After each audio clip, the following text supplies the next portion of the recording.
오늘 본문에서 바울은 고린도 교회의 이 분열, 서로에 대한 어떤 비교, 다툼, 자랑 이런 가운데 있었는데, 이런 가운데 있는 이 고린도 교회에게 놀라운 선언을 하죠. 바로 하나님의 동역자들이라고 하는 표현입니다. 이 한마디 안에 교회의 본질, 또 우리 사역의 본질이 다 들어가 있다라고 할 수 있겠습니다.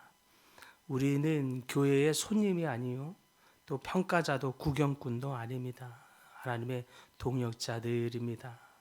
그렇다면 오늘 우리는 이 하나님의 동역자라고 하는 이 말의 의미가 무엇일까? 하나님은 이 동역자들을 어떤 말로 하고 계시는가 함께 보고자 합니다. 하나님의 동역자는 경쟁하지 않고 같은 방향을 바라보는 사람입니다. 본문 7절에 말하죠. 심는 이와 물 주는 이는 하나라고 했습니다. 심는 사람이 있습니다. 또 물을 주는 사람이 있습니다. 이들은 각각 하는 일은 다 다릅니다. 역할도 다르고 다 다르죠. 그러나 목적은 하나입니다. 씨를 뿌리는 손이 없으면 시작이 없습니다. 또 물 주는 이가 없으면 식물이 자라기 어려울 것입니다. 그러므로 하나님께서는 이렇게 서로 다른 각각의 역할을 주십니다. 그런데 우리가 기억할 것은 이렇게 다른 역할에 따라서 서로 다른 역할에 따라서 가치도 달라지느냐? 그렇지 않다는 것입니다.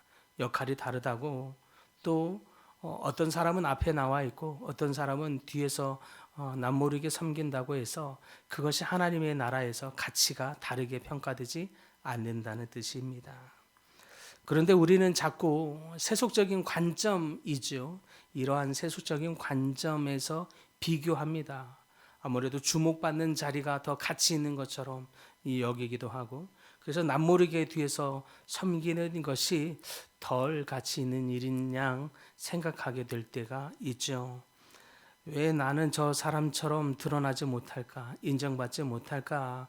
왜 나는 저 사람처럼 주목받지 못할까? 왜 나는 아무도 모르는 곳에서 저렇게 땀 흘리고 있어야만 할까? 이런 생각을 할 수 있겠습니다. 이렇게 이러한 세속적인 관점에서 우리가 스스로를 비교하게 되면, 그러면 사명은 흐려지게 되고, 사명이 흐려지면 은혜가 사라지게 됩니다. 교회는 결코 누가 더 크냐를 비교하는 자리도 아니고 경쟁하는 자리가 아닙니다. 교회는 누가 더 높으냐를 따지는 것도 아닙니다. 교회는 같은 주님, 같은 복음, 같은 하나님의 나라를 섬기는 사람입니다. 같은 하나님의 나라와 복음을 섬기면서 각각 자기에게 맡겨진 자리에서 다만 충성할 뿐입니다.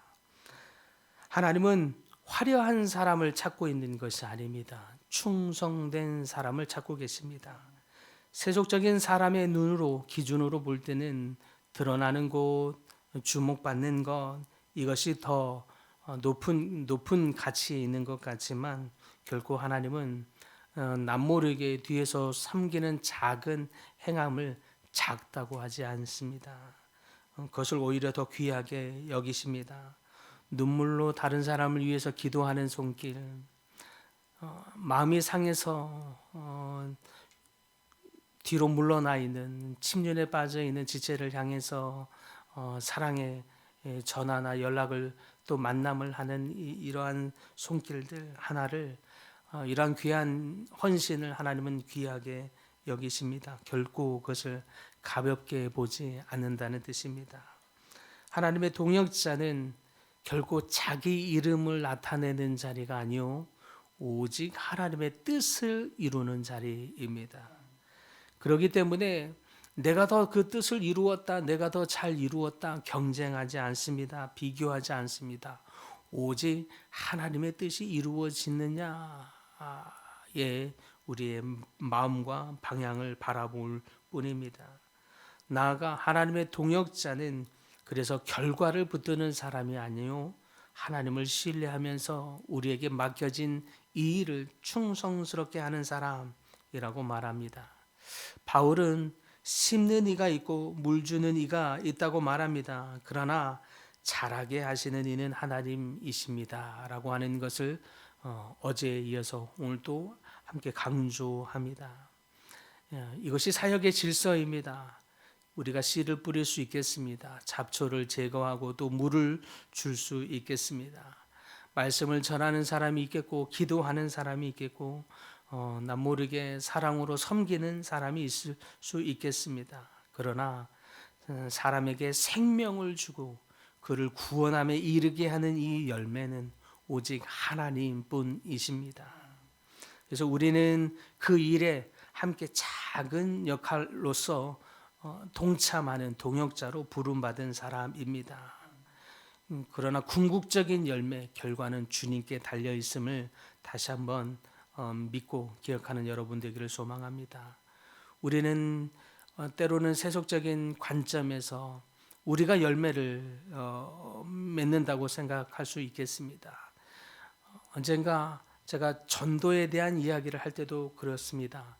어떤 한 영혼이 구원함에 이르게 되는 과정은 그 나를 통해서 교회에 오고 예수를 믿는 눈에 보이는 결과, 소위 말하면 우리가 쉽게 얘기하면 그런 어떤 결과를 열매라고, 그것을 또 나의 열매라고 생각할 수 있겠으나 한 사람이 복음을 받아들이고 영접해서 전도되는 이 과정에는 사실 수많은 사람들이 지나가면서 이 소위 말하면 적대적이고 관심 없고 무관심했던 이 마이너스 된 이 심령을 여러 사람들의 긍정적인 어떤 섬김을 통해서 그들을 하나씩 마이너스 지수를 높이는 이 사람들을 통해서 그런 여러 사람들이 합력해서 그들의 이 심령의 적대적인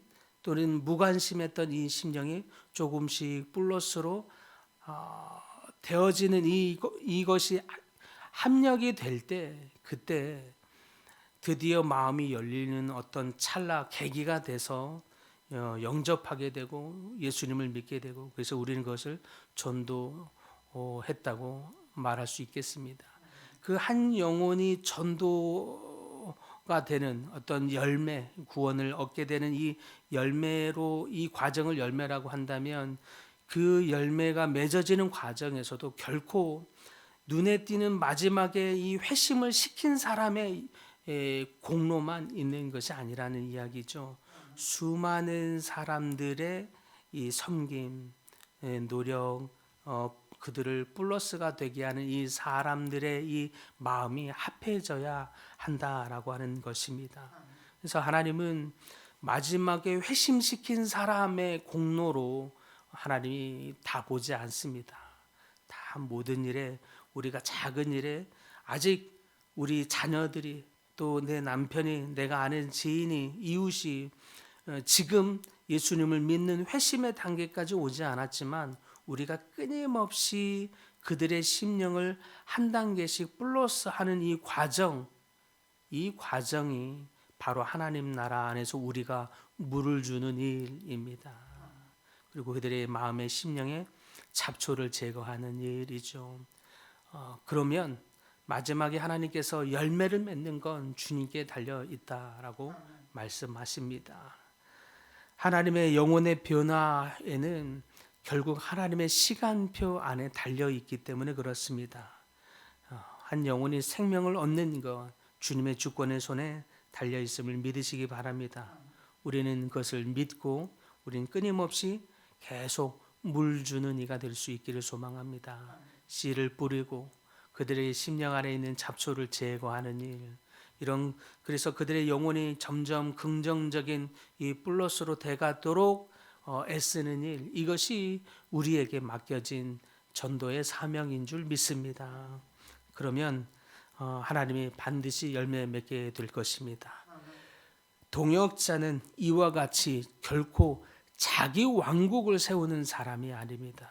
동역자는 처음부터 끝까지 하나님의 나라, 그 하나님의 나라의 뜻을 세워가는 사람, 그 뜻에 함께 동참하여서 여러 사람들에게 아직 믿지 않는 사람들에게 그들의 심령을 거꾸로 마이너스를 시켜서 교회를 떠나게 하고 그리스도를 믿는 것을 떠나게 하고 하는 것이 아니라 오히려 그들의 마음을 복음을 향하여 활짝 열리게 하고 하나님을 궁금하게 만들기도 하고 또 그래서 복음을 받아들이도록 하는 일에 우리가 함께 동역자로 부름받은 사람들인 줄 믿습니다. 결코 우리는 하나님 나라의 구경꾼이 아니라 우리를 이러한 귀한 하나님 나라의 동역자로 삼아주시고 불러주신 것이 또한 영광인 줄 믿으시기 바랍니다. 이제 우리에게 맡겨진 이 일, 그래서 우리가 서로에게 누가 더 높으냐, 누가 더 가치 있느냐, 누가 누구의 열매냐가 아니라 우리는 모든 일에 우리에게 맡겨진 일에 오직 하나의 방향을 바라보면서 하나님 나라 안에서 하나님의 뜻이 이루어지는 이 일에 내가 작은 보탬을 통해서 긍정적인 역할을 다하는 사람으로 부름받은 것에 대해서 기억하면서 여러분이 처해진 삶의 자리에서 여러분에게 맡겨지신 사람들에게 또 복음의 긍정적인 영향을 통해서 그들에게 마음이 열려져서 하나님의 복음의 씨앗이 심기어지고 열매 맺는 그런 귀한 일에 쓰임을 받는 모든 분들이 다 될 수 있기를 간절히 축복합니다.